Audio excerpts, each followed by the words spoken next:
LDF-ന്റെ പടയാളികൾ, പ്രിയരെ പ്രിയമുള്ളവരെ, എന്നിട്ട് പിണറായി വിജയൻ പുലമ്പുകയാണ്.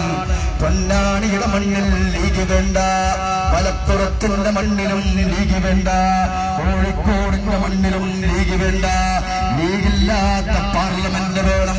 അതിന് പിണറായി വിജയ നീ പിടിച്ചുകൊടിയില്ല, അച്യുതാനന്ദൻ പിടിച്ചുകൊടിയില്ല, ഇത് കൊടിയേറി പിടിച്ചുകൊടിയില്ല. ആര് പിടിച്ചുകൊടിയാണെന്നറിയുമോ? തായിദേ മില്ലത്തിന്റെ കൊടിയാണ്, ബാഫക്കി തങ്ങളുടെ കൊടിയാണ്, സീതി സാഹിബിന്റെ കൊടിയാണ്, ഒത്ത് സാഹിബിന്റെ കൊടിയാണ്. ഈ കൊടിയുടെ പ്രസ്ഥാനം കടന്നു വരികയാണ്. പെങ്ങളെ വന്ന് ഓർത്തു പോകണം. എത്രയെത്ര പാവം മക്കളാണ് ഉത്തരേന്ത്യയുടെ ചരിത്ര മണ്ണിൽ ദളിത് മക്കൾ പിടഞ്ഞു വീണത്. ഗോവിന്ദ് പൻസാരെ, MM കൽബുർഗി, ഗുജറാത്തിന്റെ കലാപഭൂമിയിൽ കുത്തുബുദ്ദീൻ അൻസാരി എന്ന പാവം മനുഷ്യനെ വേട്ടയാടിയ RSSകാരൻ അവിടെയും തീർന്നുപോയില്ല പെങ്ങളെ. കണ്ണൂരിന്റെ ഗിരിമാറിൽ നിന്ന് ഒരുമ്മയുടെ വിളിയാളമുണ്ട്. കണ്ണൂരിന്റെ ഗിരിമാറിൽ നിന്നൊരുമ്മ പറയുന്നുണ്ട്, എന്റെ പൊന്നുമോനുണ്ടല്ലോ, കാലിനടിയിലെ ചുവപ്പ് മാറാത്ത പൊന്നുമോൻ, അരിയിലെ ശുക്കൂറെന്ന പൊന്നുമോൻ, ആ പരിയിലെ ഗ്രാമങ്ങളിലെ വയലോടുകളിൽ കൊന്നു തള്ളിയ അരിയിലെ ശുക്കൂറെന്ന പൊന്നുമോനെ കൊന്നു തള്ളിയതും ഈ നെറികെട്ട കമ്മ്യൂണിസ്റ്റുകാരനാണ്. അവിടെയും തീർന്നുപോയില്ല. ഷോയിബ് എന്ന പൊന്നുമോനെ കൊന്നു തള്ളിയത് ഈ പിണറായി വിജയന്റെ നെറികെട്ട കമ്മ്യൂണിസ്റ്റുകാരനാണ്. അവിടെയും തീർന്നില്ല പെങ്ങളെ, മുന്നോർത്തു പോകണം. ഹൃദയങ്ങളെ പൊന്നുമോനെ, ശരത്തിനാറെന്ന പൊന്നുമോനെ കൊന്നു തള്ളിയത് ഈ നെറികെട്ട പിണറായി വിജയന്റെ കമ്മ്യൂണിസ്റ്റുകാരനാണ്. എന്നിട്ട് പിണറായി വിജയൻ പുലമ്പുകയാണ്. പൊന്നാനിയുടെ മണ്ണിൽ ലീഗ് വേണ്ട, മലപ്പുറത്തിന്റെ മണ്ണിൽ ലീഗ് വേണ്ട, ലീഗില്ലാത്ത പാർലമെന്റ് വേണം. പിണറായി വിജയ, നിങ്ങൾ ഇന്നലെ പെയ്ത മഴയിൽ പൊട്ടിമുളച്ച തകരകളല്ല, ഇന്നലെ പെയ്ത മഴയിൽ പൊട്ടിമുളച്ച തകരകളല്ല.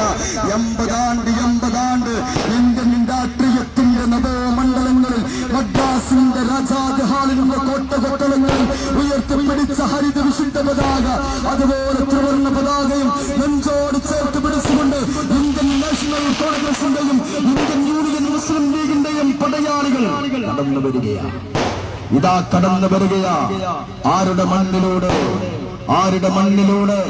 ഇതാ കടന്നു വരുന്നു. ഒട്ടനവധി ധീരദേശാഭിമാനികൾ കടന്നുപോയ ചരിത്ര മണ്ണിലൂടെ ബ്രിട്ടീഷ് ആധിപത്യത്തോട് സൗദിയില്ലാത്ത സമരം പ്രഖ്യാപിച്ച അംബുറം കുതുബുസ്സമാൻ സയ്യിദ് അലവി തങ്ങളുടെ പാദാഘാതങ്ങളേറ്റ മണ്ണിലൂടെ വെളുത്ത ചെകുത്താന്മാരുടെ മുഖത്ത് നോക്കി, തരില്ലടാ എന്റെ നാടിന്റെ നികുതി, തരില്ലടാ എന്റെ നാടിന്റെ നികുതി എന്ന് വിച്ഛേസ്കരം ഉദ്ഘോഷണം ചെയ്ത ഉമർ ഹാദിമാരുടെ, സൈനുദ്ദീൻ മഖ്ദൂമമാരുടെ ചരിത്രം ഉറങ്ങുന്ന മണ്ണിലൂടെ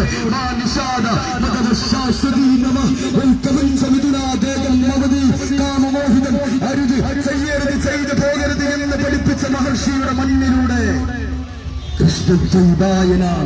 കൃഷ്ണദ്വൈപായന ഖ്യാതവ്യാസമഹാമുനിയുടെ, ശങ്കരന്റെ, കപിലന്റെ, മാതന്റെ, കലാതന്റെ, ജയദേവന്റെ, തുക്കാറാമിന്റെ, തുളസീദാസിന്റെ രാജ്യമായ ഇന്ത്യ രാജ്യത്തിന്റെ മണ്ണിലൂടെ അനീതിയെ സത്യവാൻ ഞങ്ങൾ തയ്യാറെന്ന് പ്രഖ്യാപിച്ചുകൊണ്ട് അന്ന് വസീഫ 1000 വട്ടം നിങ്ങൾ പറഞ്ഞതാ, ഇത് മലപ്പുറത്തിന്റെ മണ്ണാണ്. ഹംസയെ 1000 വട്ടം പറഞ്ഞതാ, ഇത് പൊന്നാനിയുടെ മണ്ണാണ്. സമസ്തയെയും ലീഗിനെയും തമ്മിലടുപ്പിച്ച് ലാഭം കൊയ്യാമെന്ന് കരുതിയ ഹംസപ്പ എത്രയെത്ര മഹാരഥന്മാരുടെ കൈവെള്ളയിലൂടെ കടന്നു വന്ന പ്രസ്ഥാനത്തിന്റെ കൊടിയാണ് ഹംസ. ഈ പച്ചക്കൊടിയുണ്ടല്ലോ, എത്രയെത്ര മഹാരഥന്മാരുടെ കൈവെള്ളയിലൂടെ കടന്നു വരുന്ന പച്ചക്കൊടിയാണ്. ഇത് നിന്റെ ചെങ്കൊടിയല്ല, ഇത് നിന്റെ ചെങ്കൊടിയല്ല. തമ്മിൽ തല്ലിച്ചത്തവന്റെ ചോരകളുടെ പണിത, തമ്മിൽ തല്ലിച്ചത്തവന്റെ ചോരകളുടെ പണിത, തമ്മിൽ തല്ലിച്ചത്തവന്റെ ചോരകളുടെ പണിത ചെങ്കൊടിയല്ല. തങ്ങളുടെ സയ്യിദ് അബ്ദുറഹ്മാൻ ബാഫക്കി തങ്ങളുടെ യുഗപുരുഷന്റെ മഹാനായ ഒരു ഇന്ത്യക്കാരൻ, മഹാനായ ഒരു മുസൽമാൻ, തമിഴ്നാട് മനസ്സിൽ നിന്ന് പ്രത്യക്ഷപ്പെട്ട പ്രകാശപുഞ്ചം, മഹാനായ കായികത്തിന്റെ പച്ചപ്പതാക ഈ രാജ്യത്തിന്റെ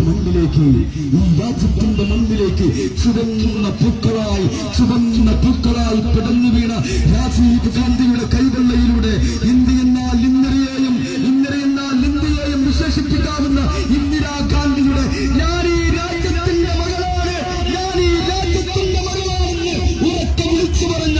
സോണിയാഗാന്ധിയുടെ കൈവെള്ളയിലൂടെ 100 കോടി ജനതയുടെ കാവൽ പടനായിരുന്ന ഡോക്ടർ മൻമോഹൻ സിംഗിന്റെ കയ്യിലൂടെ പാവപ്പെട്ട ഐക്യരാഷ്ട്രസഭയുടെ UN ഉച്ചകോടിയിൽ ഏറ്റവും നല്ല ഭരണാധികാരി എന്ന് കേട്ട ഉമ്മൻചാണ്ടിയുടെ കൈവെള്ളയിലൂടെ